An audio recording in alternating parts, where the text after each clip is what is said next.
Welcome to Accountants Law Pod, where accounting professionals and law firms converge. Hosted by Linda Artisani, Sarah Prevost, and Stephen Liphart.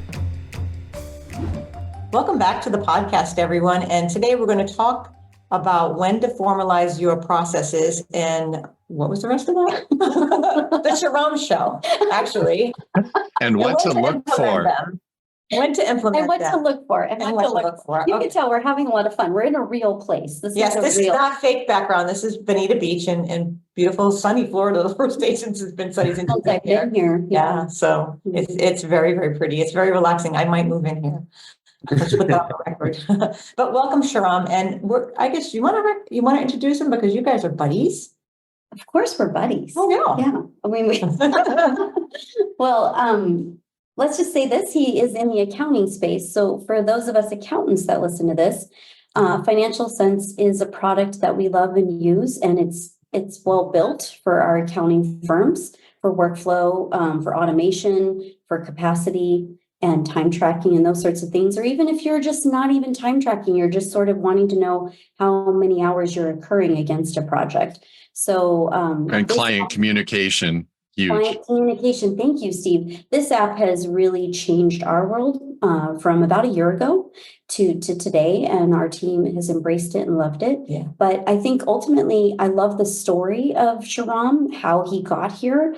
And Shahram, you should just share with us about you, because I don't think everyone knows about you in the way that we do. Yeah, I'd love to. So thanks again for having me on the show. Really excited to talk about this today. But let me tell you a little bit about like my story, like how it all started, where I came from. So interestingly enough, like no accounting background at all. Like in college, I was a supply chain, which is like logistics and business analytics major. I left though, when I got done with college, like I didn't even go into that field. I kind of found my way into the private equity world. So like investing in small businesses, helping small businesses grow. I worked at a firm for 3 years, and then I started my own firm with a few friends.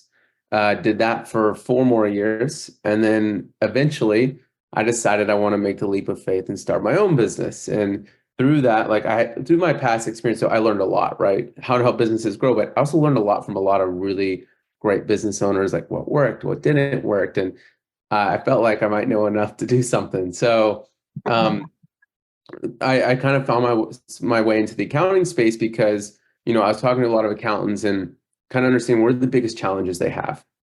And what I saw was the biggest challenge they have is as they started to take on more clients or even maybe hire a few team members, like they struggled to really scale because everything became a little bit crazier. Like there's a lot of work to keep up with. It's easy to kind of overlook and for something to slip through the cracks. Stuff starts getting stored in files and folders and on pieces of paper, and things become a little disorganized, and it became a huge pain point. And when we saw what firms were doing, they were using spreadsheets, maybe keeping everything in their head. That wasn't effective. And then we also saw there were some tools on the market to help solve this problem, but they were either too expensive or too complicated, right? There wasn't really anything built for the average firm. And we said, we want to bring those tools and make them available for all firm owners, not just the big firms. And to do that, it needed to be affordable and easy to use. And that's kind of how that all started. But it's been an interesting and fun journey because, again, I'm not an accountant, but we listen to our customers and we love learning everything that, they struggle with, how we can help them. And that's how I kind of learned a lot about this space. And we'll talk about some of the cool things we've learned about, not just about our product, but what they can do to help them grow and kind of reach their potential today. I think you said a key thing in there, which is you listen, which I have to say, I feel that way. I feel heard. And I feel that way with a lot of, in the legal space for a lot of practice management utilization for software. You want to feel heard. You want to be able to have that positive impact that might gain a practice area some benefit.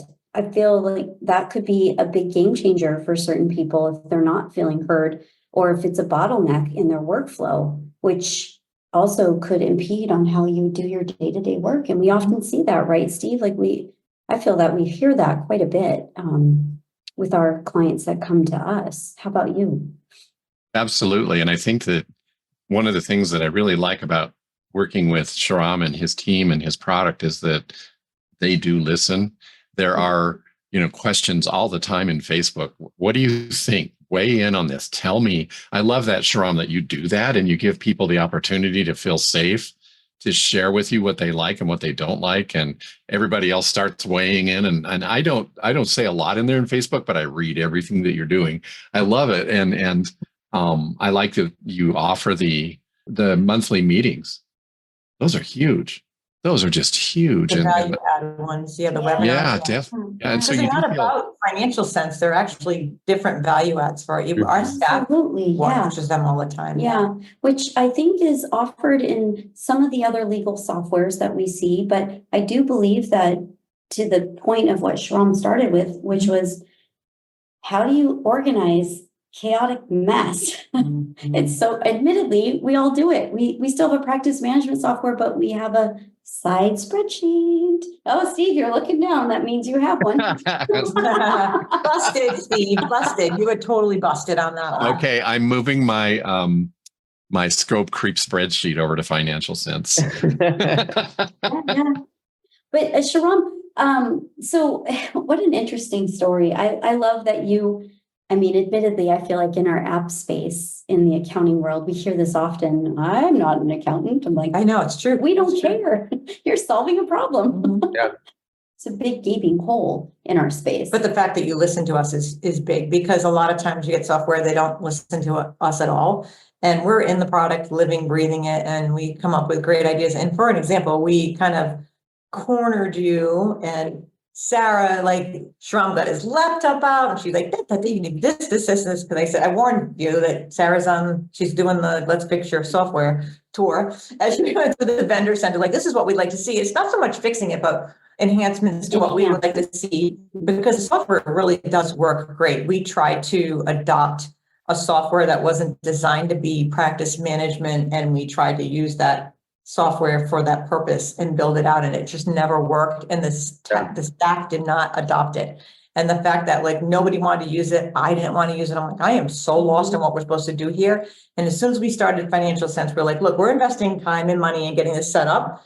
You all better use it, because we already had the first disaster, and they all took to it, which was great. Yeah. I think one of the things, though, we did find as we were setting it up is that we told everybody here, your accounts that you work on, we want you to create the workflow and the SOPs to go along with it, so that if you weren't able to work on vacation for a week, somebody else could step in and do the work. And then I started to look at what everybody was writing, and then I saw some of the language in there. I'm like, I need this streamlined. I want it to say payroll and certain things. I want it to be able to, whether you bop from one file to the other. And I ended up grabbing Nicole, who really is like the mistress of Financial Sense. And she's just, For her our brain.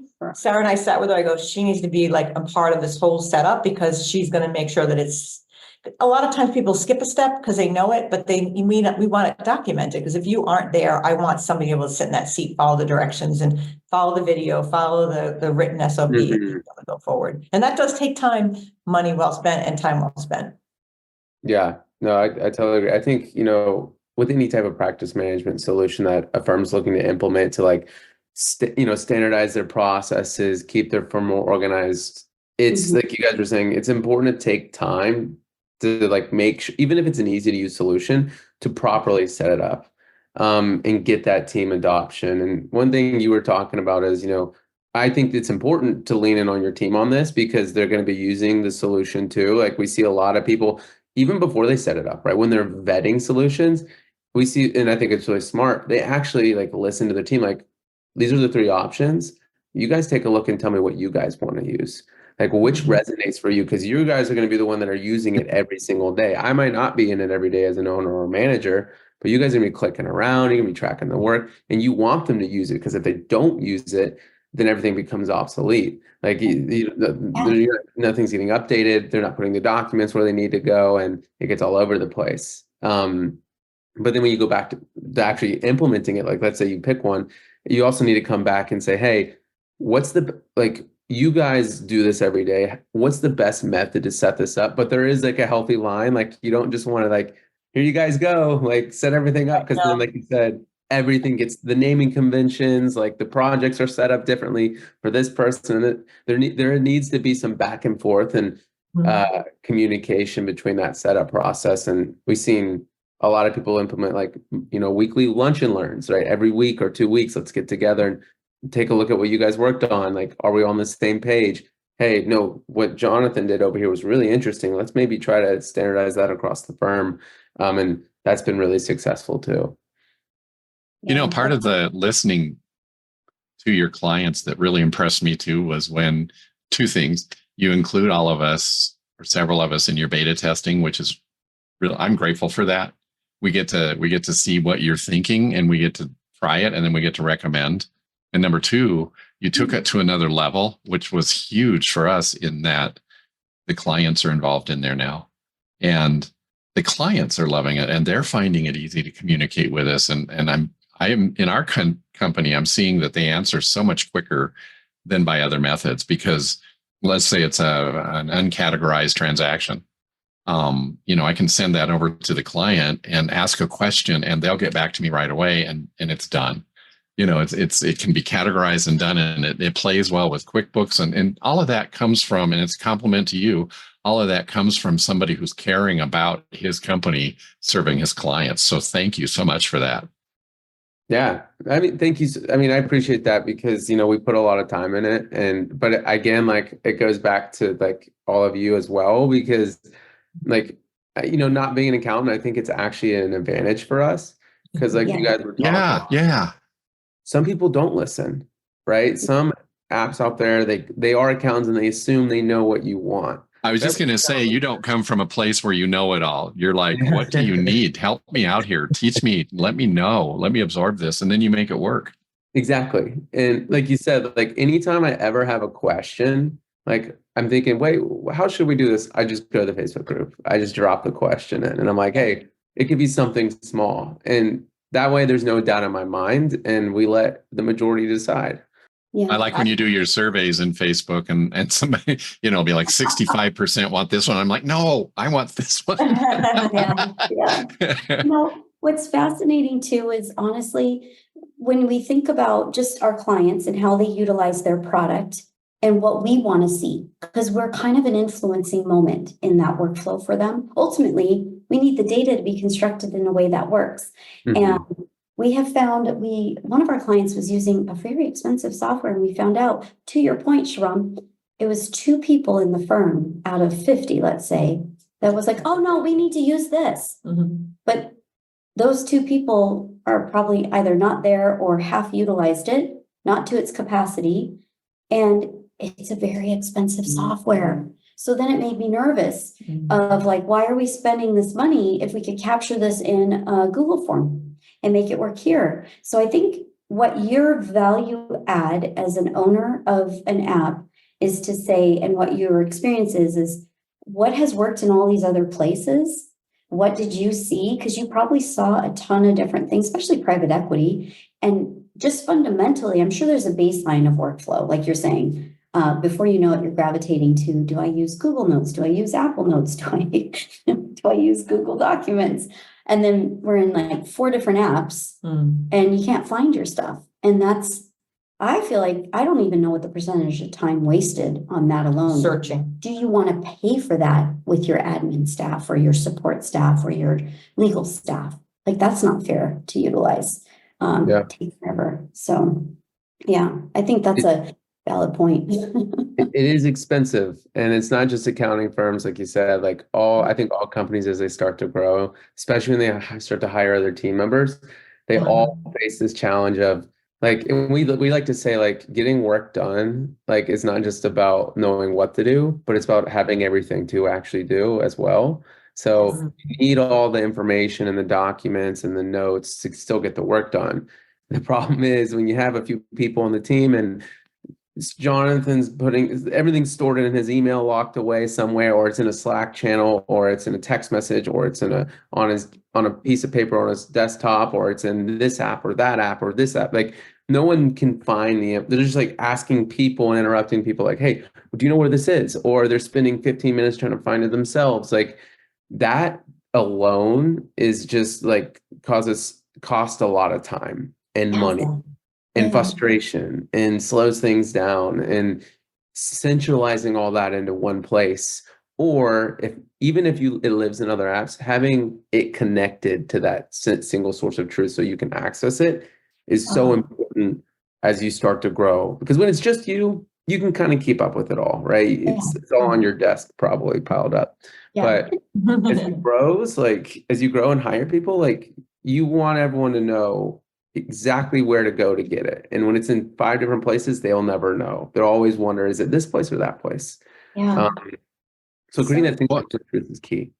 You know Yeah. what I also noticed about your software is that you speak to the 3 different ways of learning: the visual, the actual, electronically touching things, and the auditory, because you've got the lessons and all the things in there. So you can take somebody on a tour. Like I'll take clients on a tour and say, this is what we use and this is how we use it. And this is why we're going to communicate with you this way.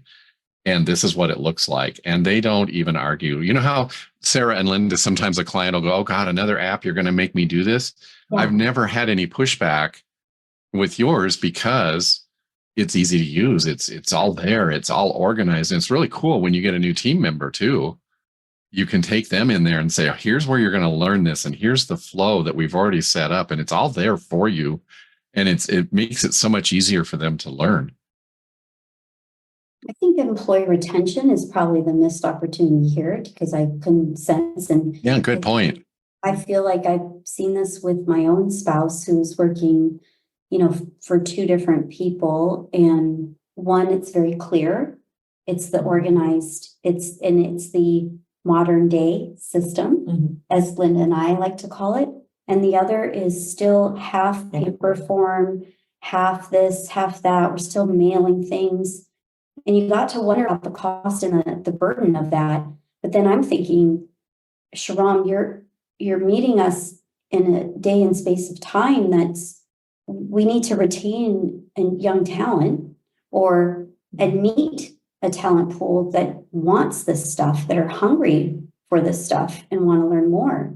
So I feel like in any user, in any firm, professional service firm and of the like, you need to find what is, like we always say, what is the cost of that one moment? How many clicks is it going to take you to get there? Clicks. Yeah. Some software, that's my biggest beef.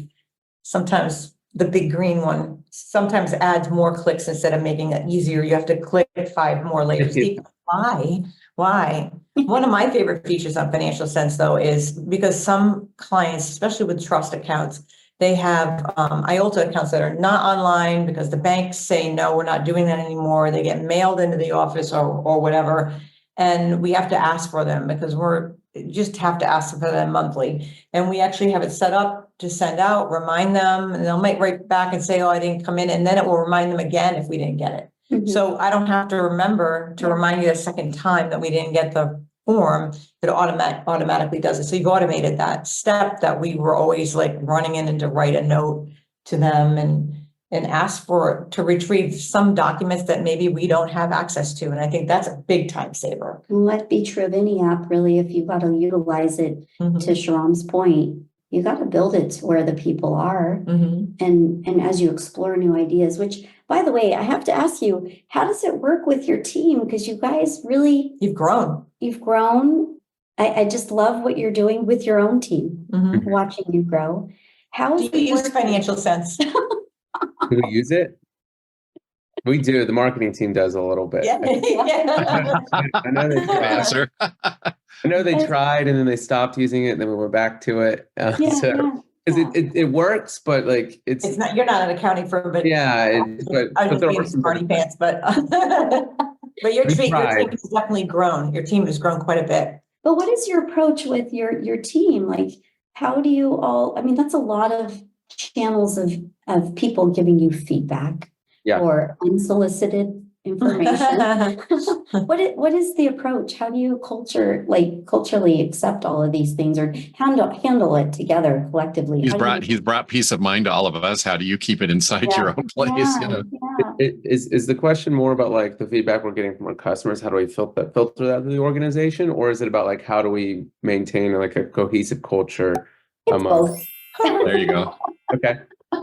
So I'll answer the culture one first, because that's really important for us. Like we spend Yes. a lot of time thinking about culture, and we're a fully remote company, right? Mhm. So I'm the only one in Atlanta. You know, we have half our team, I think about like three-fourths our team is in half our team is in three-fourths our team is in the States, and then we have some people in like the UK, Canada, and some other parts of Europe. But we grew fast too, right? We went from so last year we went from like 7 to 23 people. Wow. It's a big jump. But the biggest thing I think we do to create like to be able to grow and not like break, right, is a lot of trust. And a lot of which is really hard to do as a remote company. Yes. Because like you're not seeing them every day. You don't know what they're really doing. Like we struck the business where, you know, you have the leadership team, and then under each they have their own. And when we hire, we believe in full ownership. So it's like you own your role, and I'm not going to check in on you. These are the things we want you to hit. We have some ideas of how you can get there, but you own this, you decide this. And Wow. if you hit it, I don't care when you work. I don't care how much you work. Like you're on your time, right? And one of the reasons I think that's worked for us, because you can't do that if you don't have a good culture that people feel valued and believed in. And just like with our customers, like where we ask like, hey, how can we make this better? We do the same thing with our team every month. We have surveys, we get on calls, we talk about, hey, how can like I always ask these three questions: what should we keep doing? What should we stop doing? And what should we start doing? Right. So like, and that always answers like, okay, they like this, let's keep doing that. We're not doing this, and they want this, let's start doing that. And they don't like this, let's stop doing that. Yeah. And through that, you know, they feel, you know, the team feels heard. But also we share, like, we're very open about like our numbers and everything. We share it across the company so everyone can buy into it and they can see like what we're doing.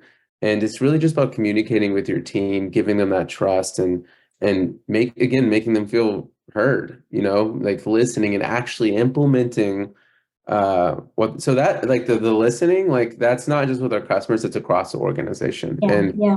Nice. we actually just won Inc.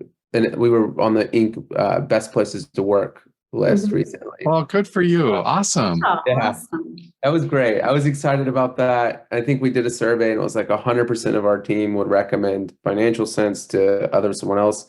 We had people say like, this is their forever company. And this is like Wow. my first time. That's So really I'm like, okay, I think I'm doing some things right here. Which Yeah. is great. But that's kind of how we kind of go about.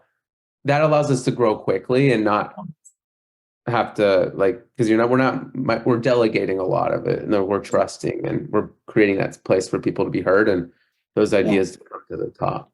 Well, you know, that's what makes you different too, because you're not a great big giant corporation that stops listening to its customers because they have to satisfy the board of directors and, you know, of the investors and all that sort of stuff. I mean, you're at this level where you're reaping the benefits of listening to people and giving them what they need and fixing things and all of that. And I hope you can continue that as you grow, because kudos to you. That makes a big difference for all of us out here.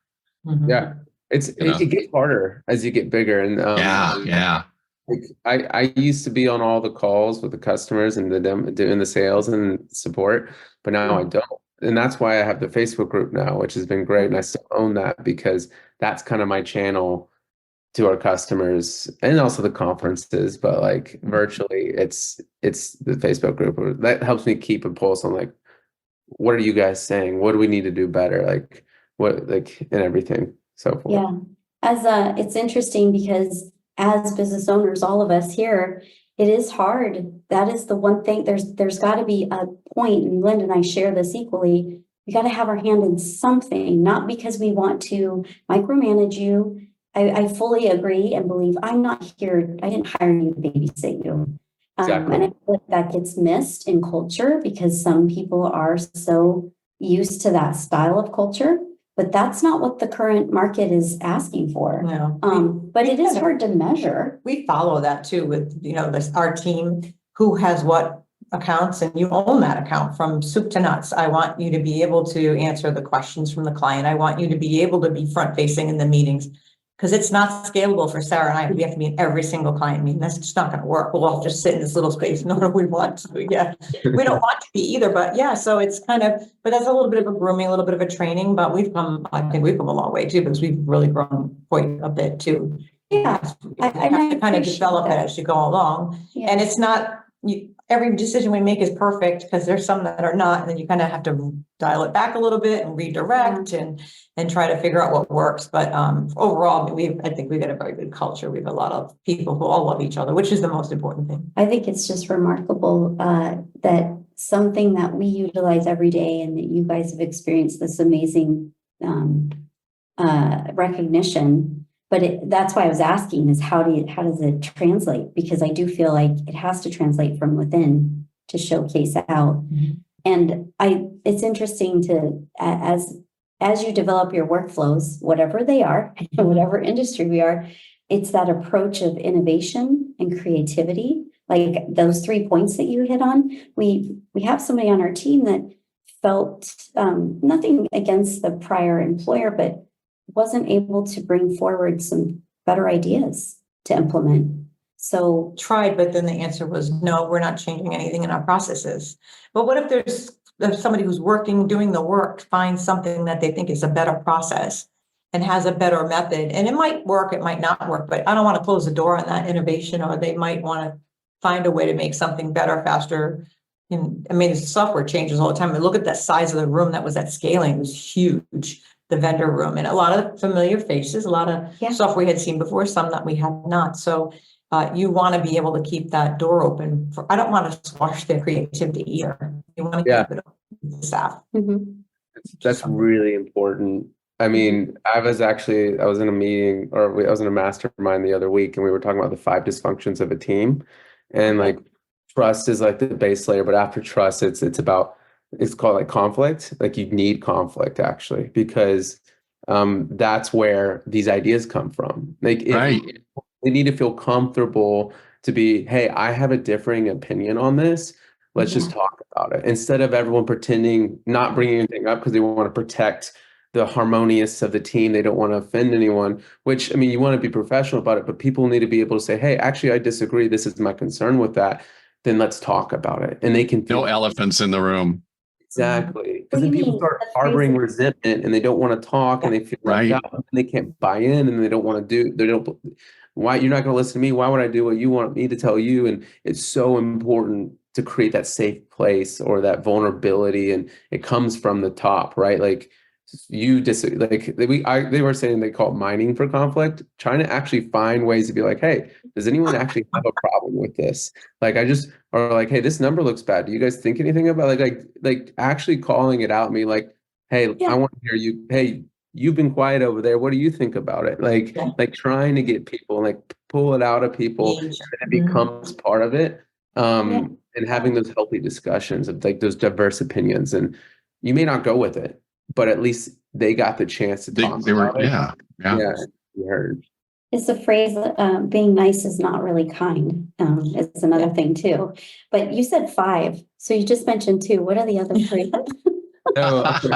Okay, let's see if I can remember them. Let's see. There's trust at the bottom. Then there's conflict. Okay. And then there was accountability. So like actually like everyone holding everyone accountable. Hey, like I noticed like being like not just letting everything slide, because then high performers don't want to be a part because no one else is being held accountable. Why would they continue to work hard, right? That's a good one. And then there's results. So focusing on results. I'm trying to remember the other one. Now I'm going to have. You can come back. Sorry, I put you on the spot, but I'm so fascinated by it. And okay, I remember now. It's commitment. So I think I don't remember the phrase by Bezos, but it's like disagree and then commit or something like that. But it's like, let's talk about, like, everyone has differing opinions. Then at the end of the meeting, making sure, okay, hey, this is what we're going to go with. I know you disagreed and we decided to go this route. Can you commit to this? Like, can you get behind this? Can the whole team commit to it? Because if someone's not committing, then they're going to go, everyone's going in different directions. So it's just like getting that commitment at the end of the day, even though, and getting everyone on the same page, so they can fully buy in. And part of that is listening to their opinions. And even if you don't go with it, at least you heard them, and typically most of the time. And if someone says they can't commit, ask why. Like, why? Let's talk about this more. And then, okay, I see that concern. Maybe there's a middle ground. Let's test this out for 3 months with 10% of the clients. Let's see if it actually works or it doesn't work. And then kind of getting there somehow, if that makes sense. Oh, That makes sense. And I think that in the situation, to back up a little bit, where you said maybe this isn't going to work and we're not going to try it, but thank them for bringing it forward. And I think that that's where we see law firms changing a lot nowadays. It's not, they're becoming less and less of that corporate structure, of they're going to hold it all to their chest and the employees just get whipped every day and that sort of thing. It's the law firms seem to be changing too. I mean, I think if that's one thing that COVID taught us all, was how to work in different environments in different ways, to be more open, to be more flexible. And that's one thing I really like about your company and about your product, is that, there's all this flexibility that goes on and creativity there. It's like, you can do it this way, or this way, and you're still going to get the same result. It's going to work. There's safety, you know. Steve, you're gonna crack up at this, but you know what hit me in my brain when you said that? I was thinking of Suits and the bullpen. Yes, you're right. Oh my gosh, yeah. We're so far from that, but you can see the change. Like, we see the change in our profession. They're very like professions with legal firms and accounting firms in some ways, but you do see the change of even the naming convention of a firm. It doesn't really have a partnership name. A lot of times it's a different name, which is kind of cool, but It doesn't have 7 names, comma, LLP. And the poor receptionist answering the phone. Yeah. But a fully remote team, I know that what I appreciate about what I'm hearing from you is similar to us too. We're a fully remote team. Same with Steve. Steve is you might be in the same state, but there's a distance between yourself and the person that you're working with.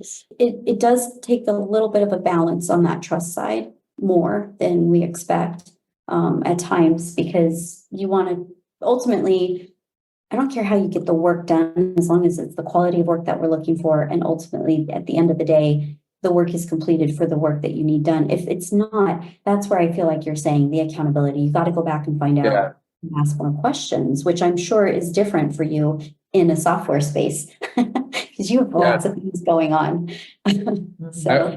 And I would say, like, going back to like practice management in general, I think a lot of firms, that's the biggest challenge they have, especially when they're making that transition from, hey, it's just been me, I've been doing all the work.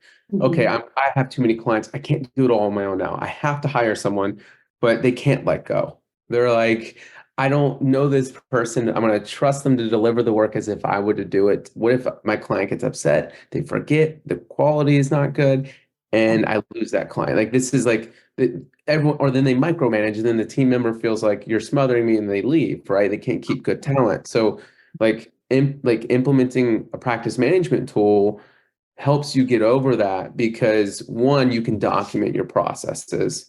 And if you do a good job, they should be able to do the work as if you were doing it yourself. So that gives you a little bit of comfort in knowing, hey, they've got the playbook I've been using. They know exactly how to get it done right? So you're not just throwing something at them and they're figuring it out, and they're making mistakes. So it prevents that risk, but also the accountability. You can see, even if you're remote, hey, okay, this is where he's at. He's got all this work done for the month, but he's behind on these. Let me reach out and see if I can help. Exactly.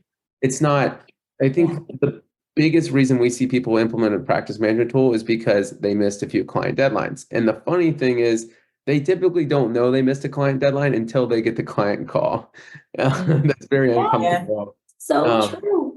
And you can't talk legal with court dates. I'm sorry. That's whatever is he talking about? Especially those annual tests, right? So the things you do once a year. Right. sometimes different tax people require different documents or have a different methodology Yeah, to the end of the yeah. year, and to document it so that the next year you look like the accounting superstar because you provide exactly what they want. Maybe they want their GL to have different columns or whatever. You've got all that set up, but it's already also all the steps that are necessary. And I think it just comes down to processes. But I still can remember when I first started and I got to the point where I wasn't able to do the work and had to hire. It's really scary.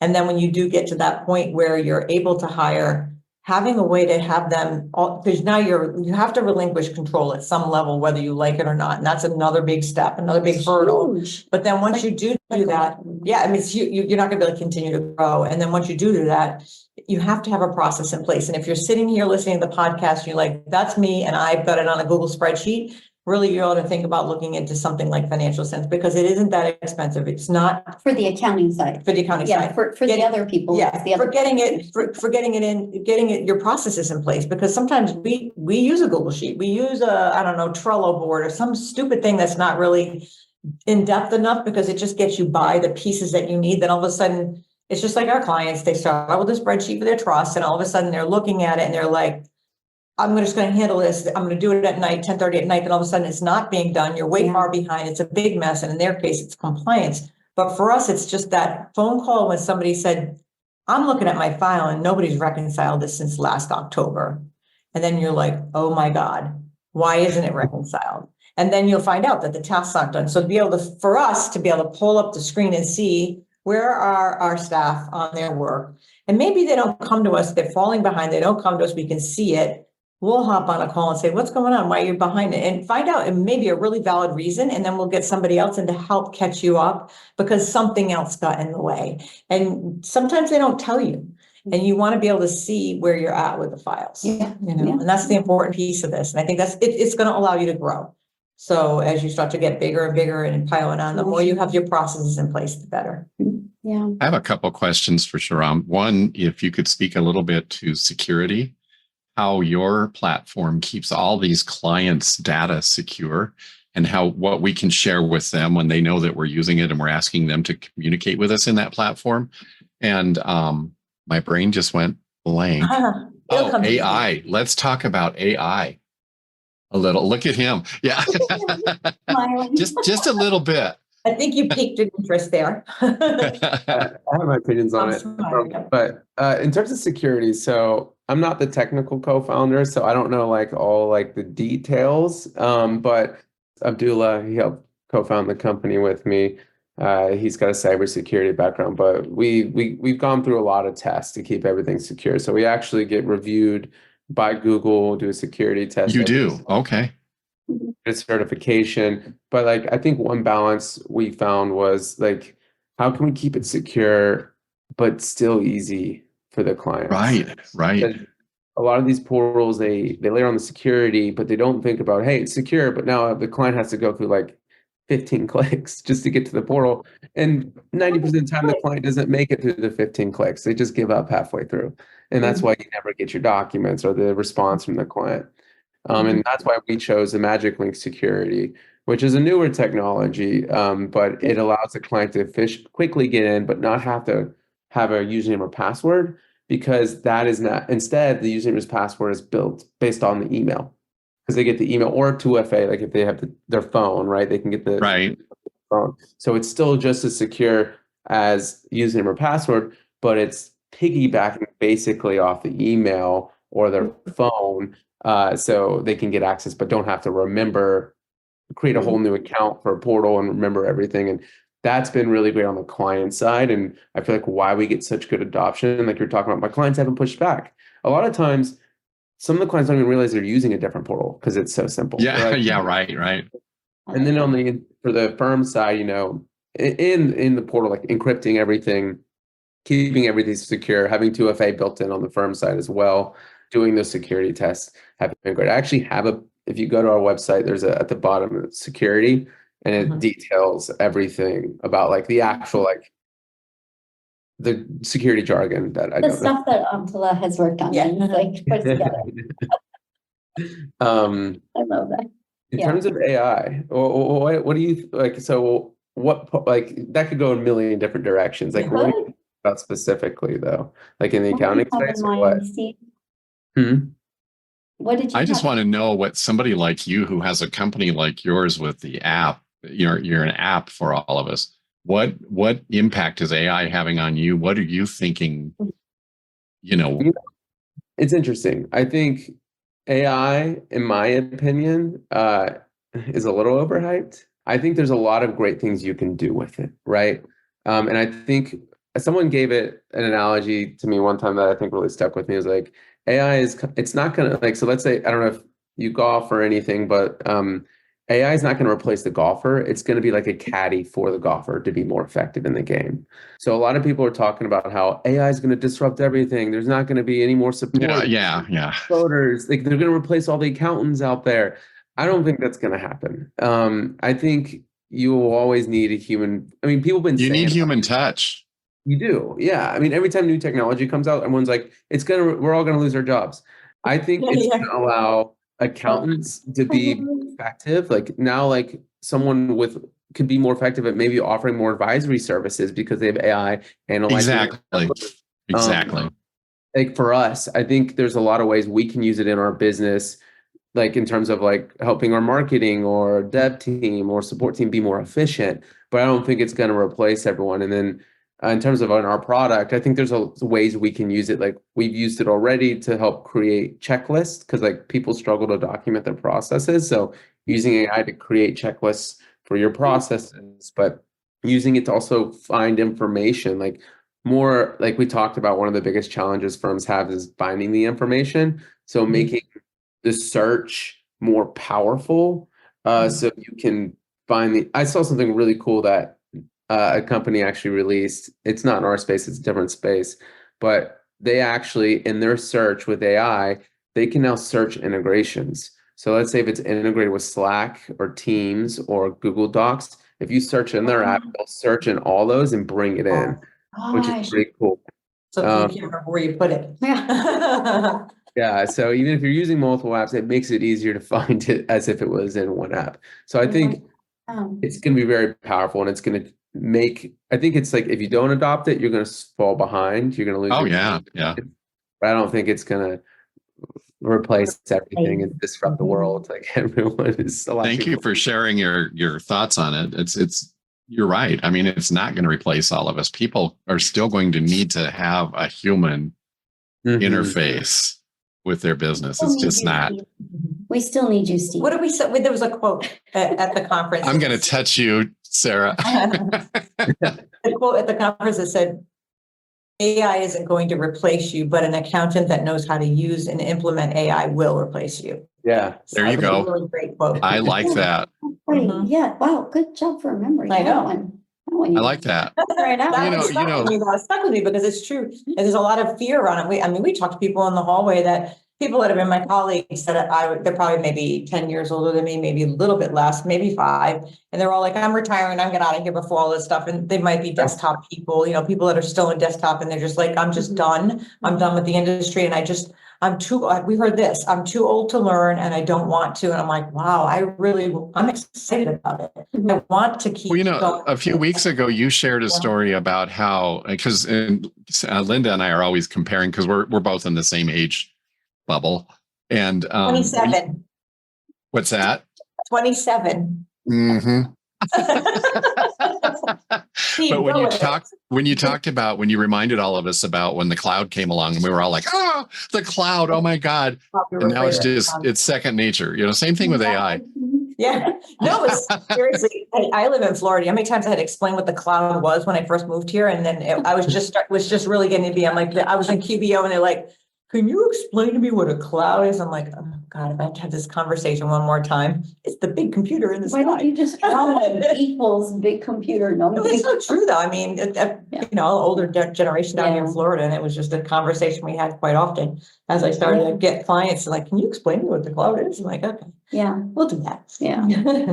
Well, I think the thing with AI is being careful and double checking it and security, right? That's, I think, our big thing that we have to really consider the most as we start to implement tools. Know where the software is from, know the people behind the software. Before you select one, know that it's going to be Right. around for a while, because you don't want to put all your effort into something that it's not around anymore. And that can happen with software. So yeah. Shahram, thank you so much for coming on today and sharing Yes, your thank you. journey, the importance of all of this. It was fun hanging out with you at the conference too. Yeah, That was a blast. Great to I see got everyone. Sarah over there and she's got I got these ideas. Oh, And then yeah. she had like a little crowd around her, what did she do? Well, I was cracking up too, because we had some great conversation with George, and like At least she didn't come with you. She went to one of the software that we use and she goes, I have a list. I was like, oh. I would prefer you bring a list, actually. I want to Okay. know. Oh, there you go. Don't you worry. We'll be there. Yeah, I'll be sorry, Are you going to Shahram. make me regret that one? Yeah.